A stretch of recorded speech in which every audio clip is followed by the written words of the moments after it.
l'invasion de la musique nigériane en Afrique, elle est logique et elle s'explique par plusieurs facteurs. D'abord, le facteur premier, selon moi, c'est le fait même qu'en Côte d'Ivoire, il y a un relâchement carrément de ce qu'on appelle la culture, selon moi. Et quand je parle de relâchement de la culture, c'est-à-dire le premier fait, les simple. Aujourd'hui, quand on parle d'univers musical en Côte d'Ivoire, ça n'existe pratiquement pas. Il n'y a aucune maison de disques, il y a presque plus de labels. Et donc vous voyez que nos artistes déjà sont défavorisés dans ce combat-là, sur le terrain international.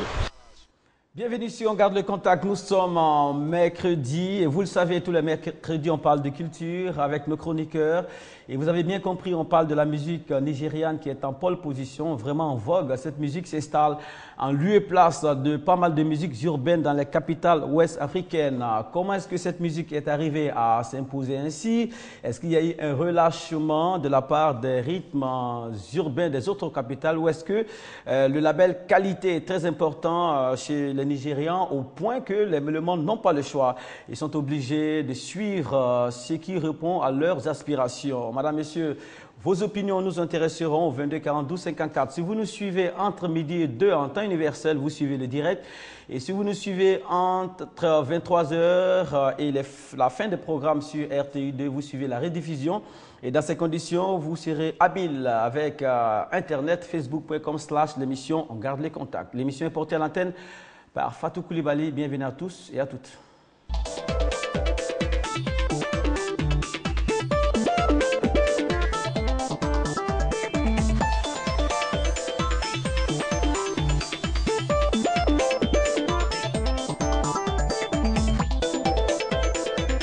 On garde le contact.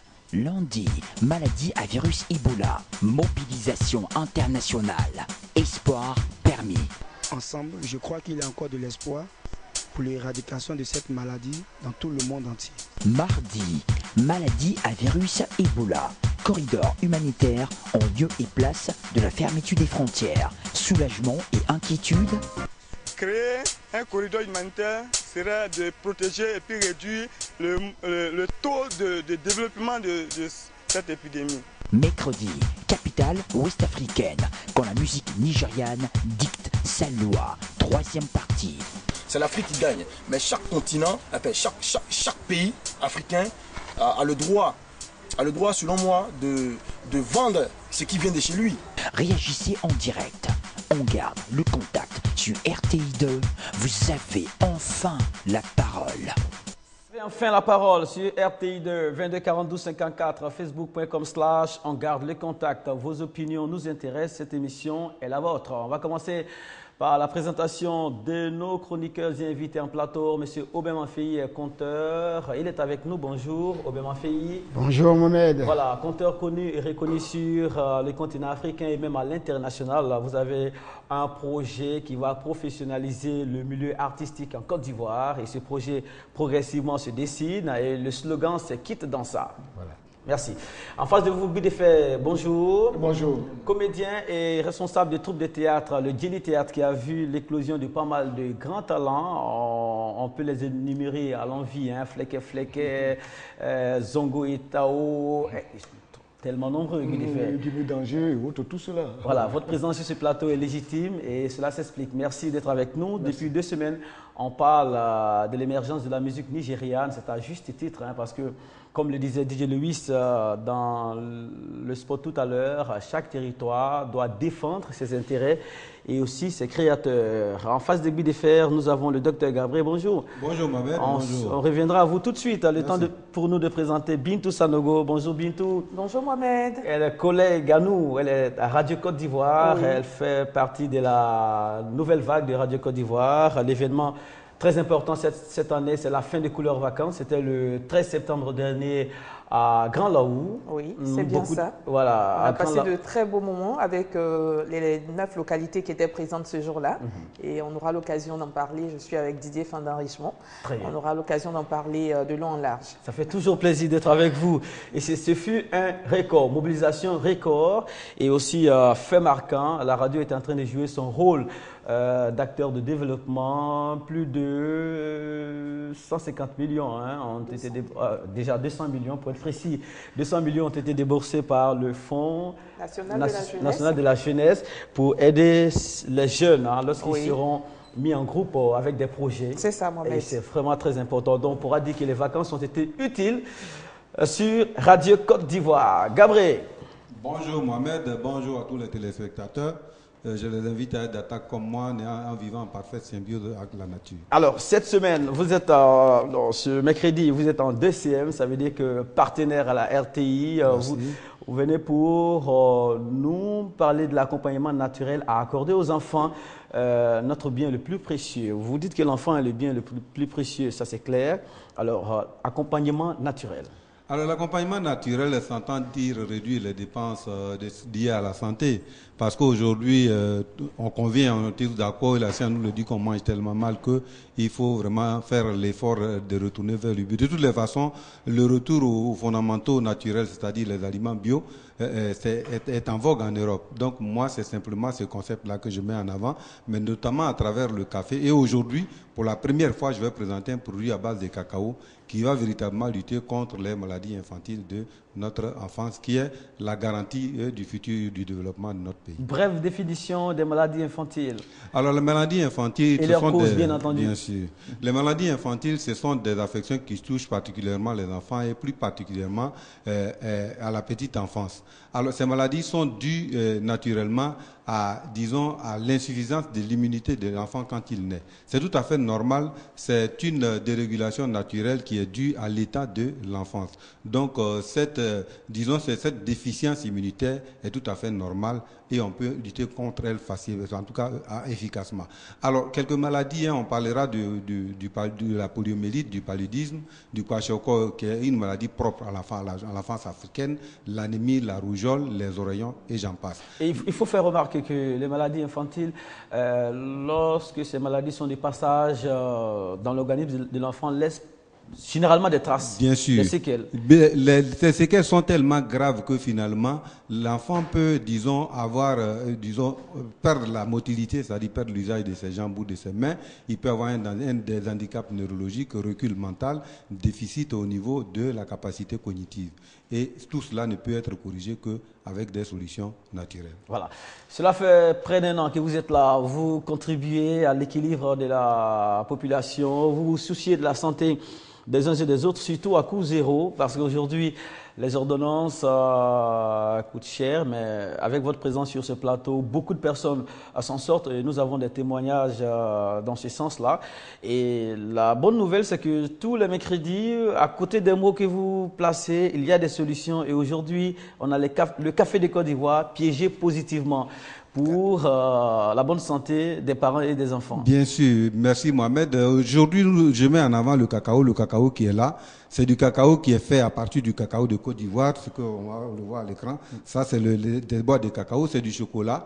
Et c'est un cacao qui est piégé positivement avec nos plantes et nos végétaux naturels qui sont vérifiés scientifiquement pour leur contenu scientifique, leur contenu minéral, leur contenu énergétique, leur contenu en substances phytochimiques qui développent des actions pharmacologiques qui vont aider l'enfant à élever le niveau de son immunité de telle sorte que son organisme devienne une forteresse imprenable par n'importe quelle pathologie.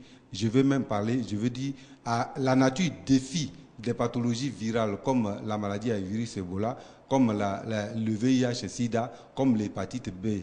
En effet, la science n'a jamais démontré qu'en brousse, comme au village, dans nos animaux domestiques, on trouve une bande d'animaux qui est infectée par, disons, ces différentes pathologies. C'est une leçon que la nature nous donne et nous devons en profiter. Et c'est ce que je mets en avant. En se faisant plaisir, l'enfant blinde son organisme contre les maladies. Bien sûr, l'enfant va développer la résistance contre les maladies infantiles telles que le paludisme, le kwashiorkor, la polio. Il va avoir un éveil mental suffisamment satisfaisant et l'enfant va bénéficier d'une élévation de sa capacité cognitive, c'est-à-dire il va assimiler beaucoup plus facilement l'enrichissement qu'à l'école, ce qu'on lui apprend, il va avoir la vitalité, la tonicité, il va retrouver véritablement la joie de vivre. Voilà. Il va péter la forme. Lorsqu'on dit positivement piégé, s'agit-il de produits tribiologiques? Alors, il s'agit de produits tribiologiques naturels. Quand on dit positivement piégé, c'est-à-dire qu'on prend les végétaux qui sont reconnus pour leur qualité, leurs propriétés médicinales, mais aussi des propriétés diétético-thérapeutiques.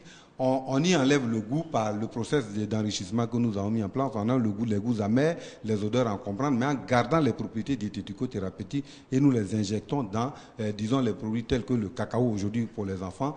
Sous contrôle scientifique, Mohamed, il faut dire, parce que nous avons vérifié le contenu minéral, le contenu biologique et surtout fait les analyses des toxicités de nos produits. Très bien.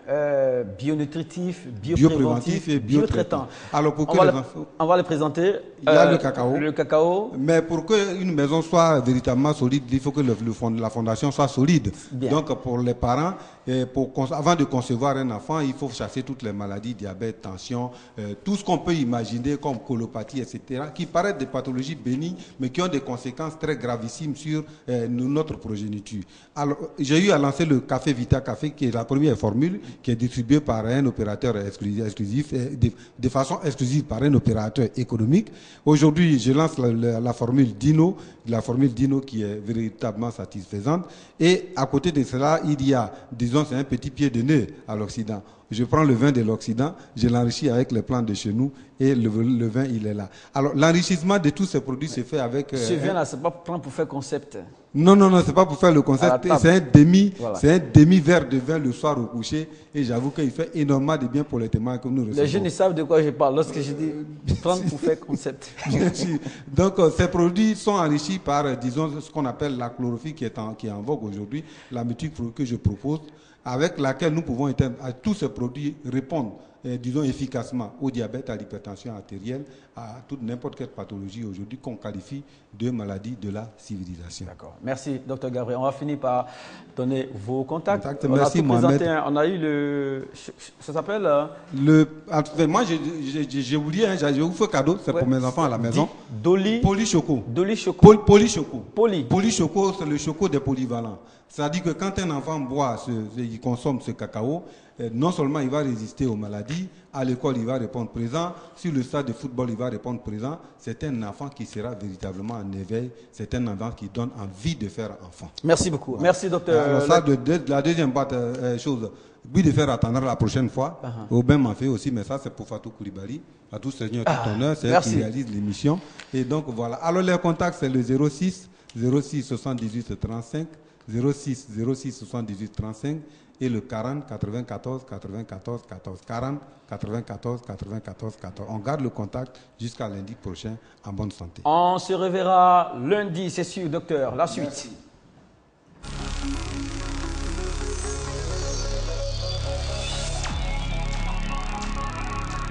On garde le contact, émission en direct et interactive. On parlera de musique nigériane aujourd'hui, mais bien avant d'ouvrir le débat, madame, monsieur, Aubin Manfeyi est de retour d'une tournée. On ne vous a pas encore demandé les nouvelles, Aubin Manfeyi, ça fait 2 semaines qu'on se voit. On va nous faire un petit condensé de ce qui s'est passé là-bas. Ça a duré 1 mois.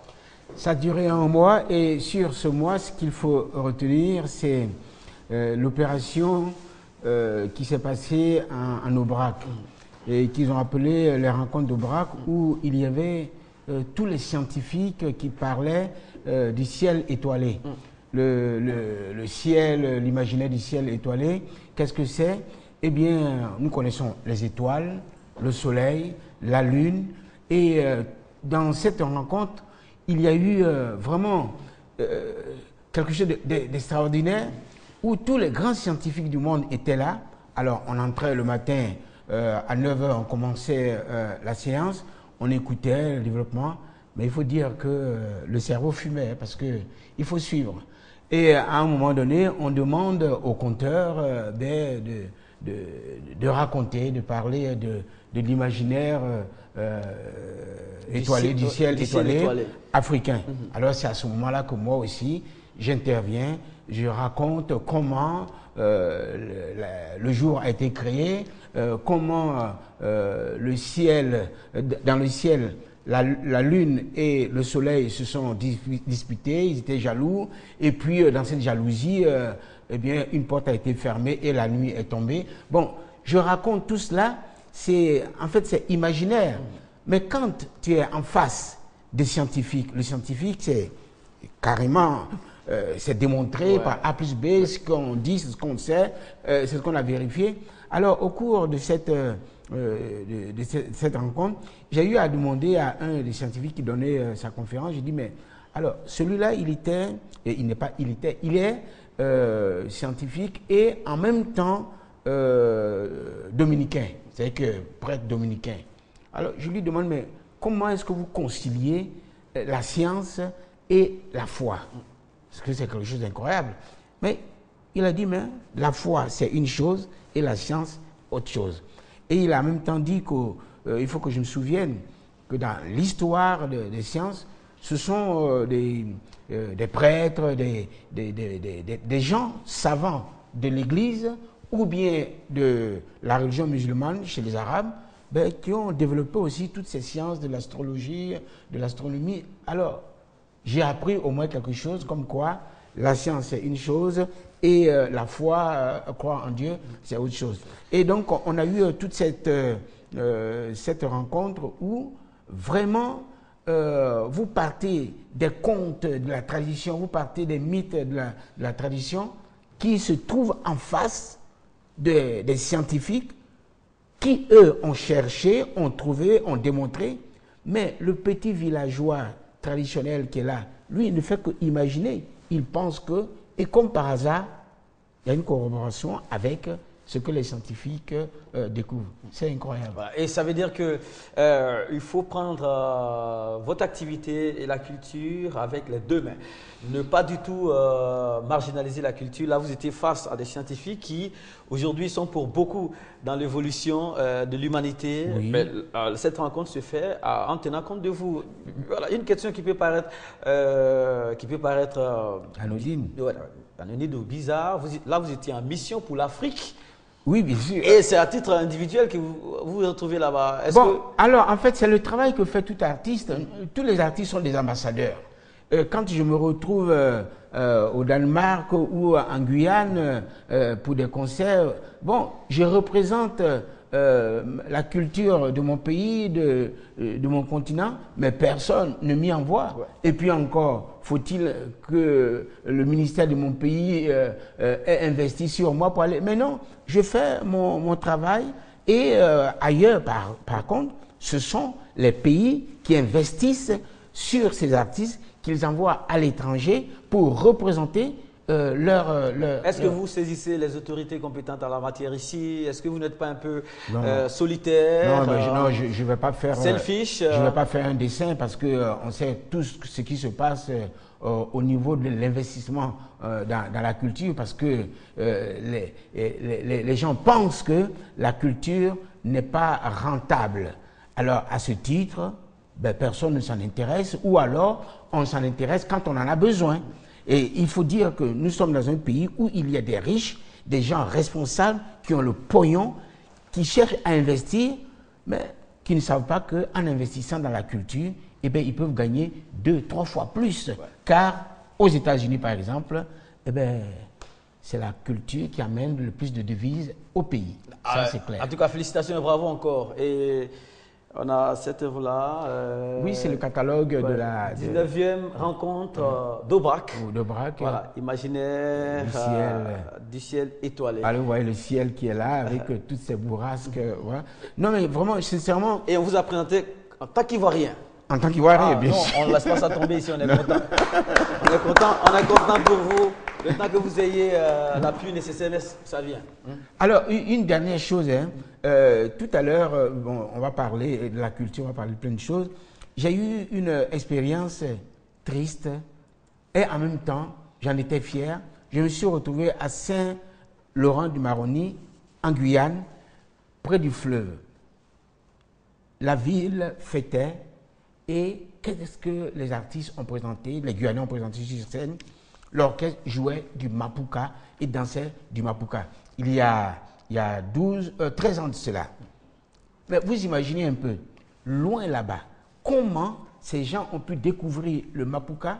Qu'est-ce que Niki Saf en a tiré? Ben, rien du tout, parce qu'il n'y a pas eu d'investissement dans ce phénomène qui est né et qui a traversé le monde sans être accompagné par le pays. Il en est de même pour tout ce qui naît et qui disparaît parce qu'il n'y a pas d'accompagnement. Aujourd'hui, bon, bien sûr, vous allez parler de la musique nigériane qui est en vogue, mais ne pensez pas que les choses tombent du ciel, hein, pas du tout. Les gens s'investissent là-dedans, ils mettent leur pognon et ils entendent un résultat. Donc, si vous voulez que ça avance, il y a un investissement à faire, il faut prendre les choses au sérieux, demander aux sachants, ceux qui connaissent le phénomène, qui savent comment produire, qui savent comment réaliser, emmenez votre pognon, ils seront là, il y a des contrats qui sont signés, et puis tout le monde y gagnera. Voilà. Merci Aubin. Merci beaucoup, merci beaucoup. Merci, et vous avez ouvert le débat avant le débat lui-même. Guy Defer, vous avez un biscuit pour nous. Vous voulez soulever une affaire concernant l'organisation des spectacles en Côte d'Ivoire, en Afrique. Oui. Qu'est-ce qui vous dérange tant dans l'organisation des spectacles? Oui, ce qui me dérange, par exemple, regardez, la dernière fois, ils ont fait toute une pub là-dessus. Ils ont parlé de Pirate Gang. Alors, voilà, ils ont créé un concept. Et le concept a beaucoup pris. Et comme tu sais, dans les Ivoiriens, ils aiment apprécier beaucoup les concepts. Et tout a pris, et tout le monde s'est déporté à aller regarder ce concept-là. Mais au niveau de l'exécutif, c'était du n'importe quoi. Parce que je suis étonné que des gens qui ont créé un concept bien fait, mais les artistes eux-mêmes pour prester, d'autres ne prestaient même pas, d'autres sont partis, et ils ne s'en occupent même pas. Alors que je me dis, mais attends, vous ne pouvez pas rester là, chercher chaque fois des espaces pour vous exprimer, et on va en créer, et puis vous n'allez pas travailler. À tout ce que j'interpelle un peu les organisateurs, quand on crée un concept, appelez ces artistes-là, expliquez-le-leur, pour leur dire, voilà ce qu'on doit faire, voilà le rôle que vous devez jouer. Parce que ce que Obi a dit tout à l'heure, c'est vrai, on est là, on crée des concepts, ce n'est pas bien suivi. Aujourd'hui, tu vois le Mapuka, il a si bien dit à Guyane, il a vu le Mapuka.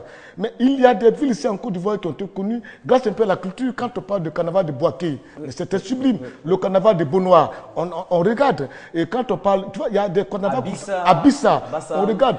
Quand tu prends une ville comme Divo, voilà une ville qui a été vraiment... Sinon, Divo, il y a quoi? Il n'y a rien de beau à Divo, mais Divo a été connu... Attention, oui, non, je vous dis la vérité. Ça a apporté beaucoup à la Côte d'Ivoire, oui, mais... à cause de la culture. Hein. Oui, mais c'est ça. Divo, il n'y a rien à Divo. Mais c'est grâce aux gens comme les Kounia, le papa Kounia qui était à Divo, qui avait, le père Kounia, qui a investi dans la culture. Ça fait qu'on a vu le Guibois de Divo. On entendait parler Guibois de Divo, Guibois de Divo, Guibois de Divo. Et après, on a vu les Woya. Mais c'est parce que c'est des messieurs qui ont cru à la culture, qui ont investi dans la culture. Et depuis qu'ils sont parlés de Divo, qui attend parler de Divo? Et aujourd'hui, Divo n'a pas de festival. Est-ce que vous trouvez normal qu'une commune comme Yopougon n'ait pas de festival? Un point comme... on avait Kanayop à l'époque.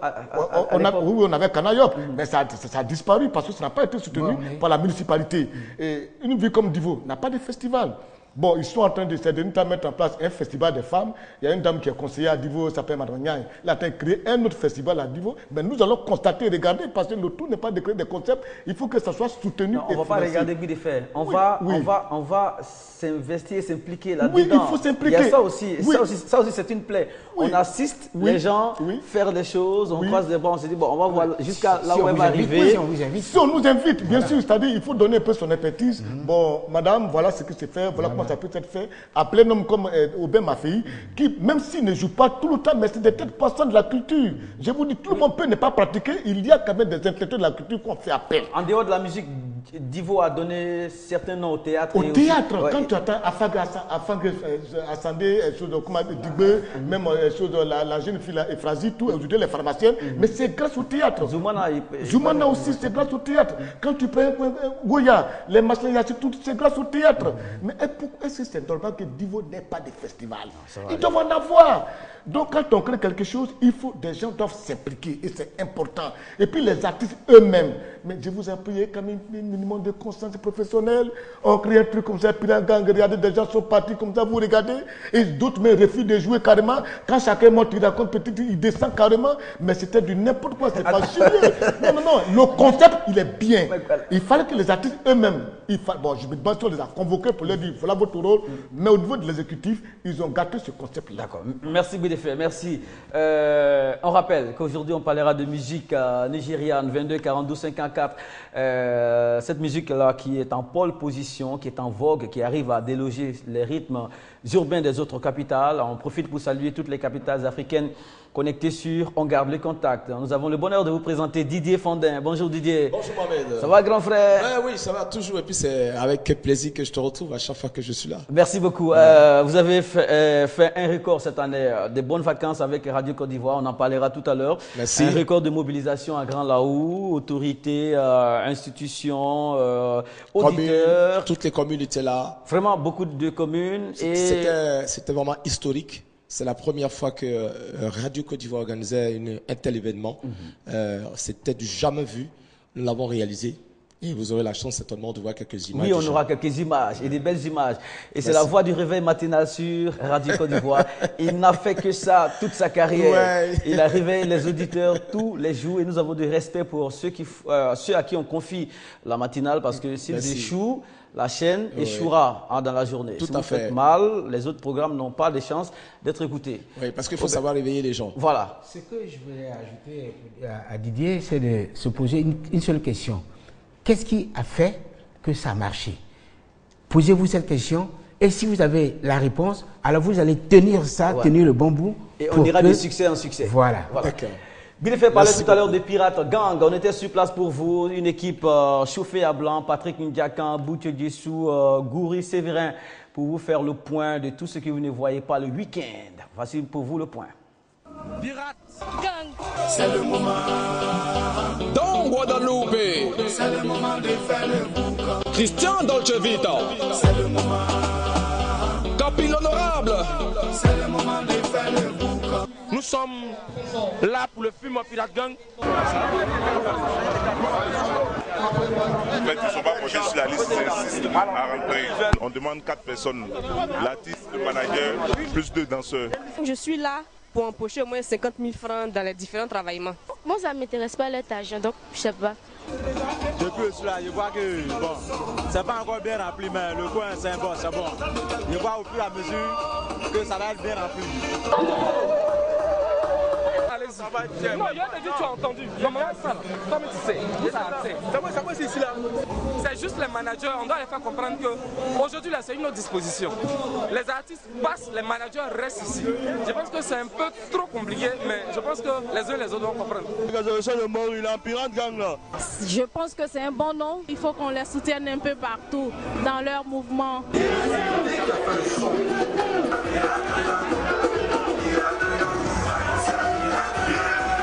C'est grâce à eux nous sommes là. Ok.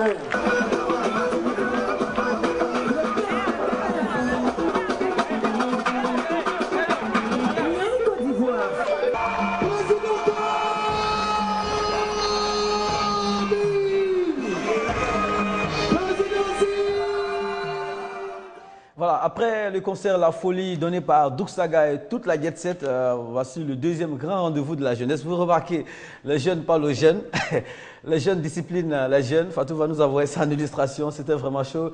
Mais de fait, peut-être que ça s'explique, hein? Ils sont de la même génération, ils ont le même âge, donc pour mettre de l'ordre dans tout ça, il faut un peu d'exercice. Oui, mais les gens de couper de décaler, je pense qu'ils ont intérêt beaucoup à faire un effort pour qu'on puisse aimer cette musique-là. De parler au comportement, déjà on s'en méfie.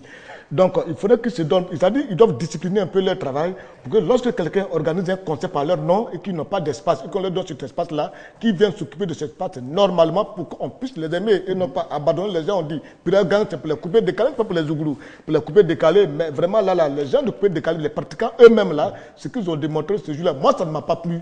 Les gens ont organisé un très bon truc, un bon concept. C'était pour eux, à eux de venir s'exprimer dans ce concept-là. C'est ça. Merci beaucoup. Aubin, un commentaire, ça c'est un autre public Oui, c'est un autre public. Il y a une chose qu'il faut découvrir à l'intérieur. Je dirais deux choses. Il y a ceux qui viennent pour s'amuser. Et puis il y a ceux qui viennent pour une idée, pour faire avancer quelque chose. Maintenant, ceux qui viennent faire avancer les choses, ont-ils assez communiqué, parce que c'est eux qui doivent prendre le pouvoir pour amener le concept de l'avant.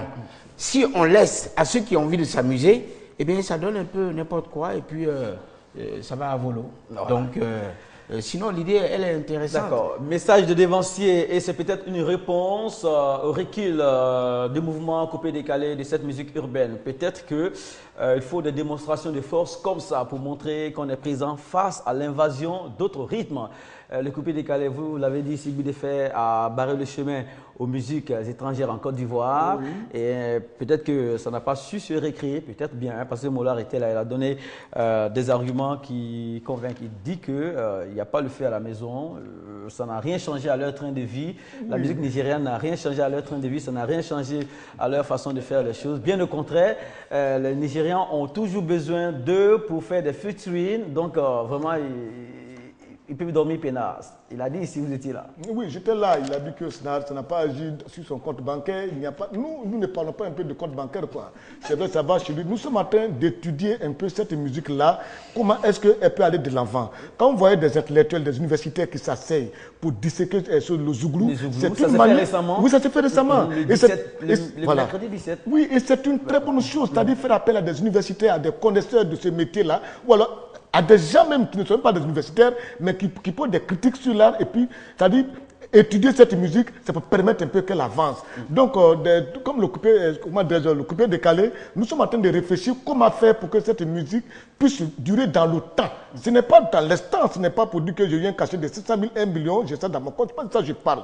Je parle un peu de l'évolution dans le temps. Et j'ai l'impression que des gens s'amusent un peu beaucoup. Mais comme il a dit la dernière fois lui-même, il dit il a voulu faire ça comme ça, mais maintenant il a commencé à apprendre et à travailler. C'est déjà très bien. Mais il y a combien de personnes qui cherchent à travailler? C'est ça le problème. Voilà, c'est pas la peine de venir là. Il faut réfléchir, il faut travailler. Il y a la chaussure aussi. Oui, la chaussure qui parle. La chaussure qui parle. La chaussure qui parle. On ne sait pas de quoi cela parle. Il y a quelques. Voilà. Tu vas donc. Tu vas quitter là, quitter là. Qu'est-ce qui arrive pour que vous tous, vous devez quitter sur la route? On ne sait pas ce qui se passe. Donc, oui, ça dit, il faut tenir compte de la composition des arrangeurs. La bonne nouvelle, c'est que Sybille Defay, il est fan du coupé décalé. Il connaît toutes les chansons, Didier. Effectivement, comme ils disent, il y a une question d'organisation dans le coupé décalé. Les gens jouent à l'individuel. Il faut chercher à immortaliser lorsqu'on crée, comme le disait le grand frère. Lorsqu'on crée quelque chose, il faut chercher à faire en sorte que ça dure dans le temps. Mais très souvent, les gens s'intéressent à leur compte bancaire. Ça va chez moi, donc point. Non, on crée pour les autres. Doux Saga l'a fait, il est parti. Ce qui lui ferait le plus plaisir, c'est que ça dure le plus longtemps possible. Il ne faut pas que ça meure. Et c'est ça le nœud du problème. C'est clair. Le samedi 13 septembre 2014, Grand Laou était en effervescence sous la houlette de Radio Côte d'Ivoire qui a lancé une attaque de feu à l'assaut du pays profond et les résultats sont probants. Madame, Messieurs, nous sommes très fiers de notre radio-mère. Les deux pilotes à bord sont avec nous. On regarde ici un condensé de ce qui s'est passé à Grand Laou et tout à l'heure, on fait le point. D'accord? On y va.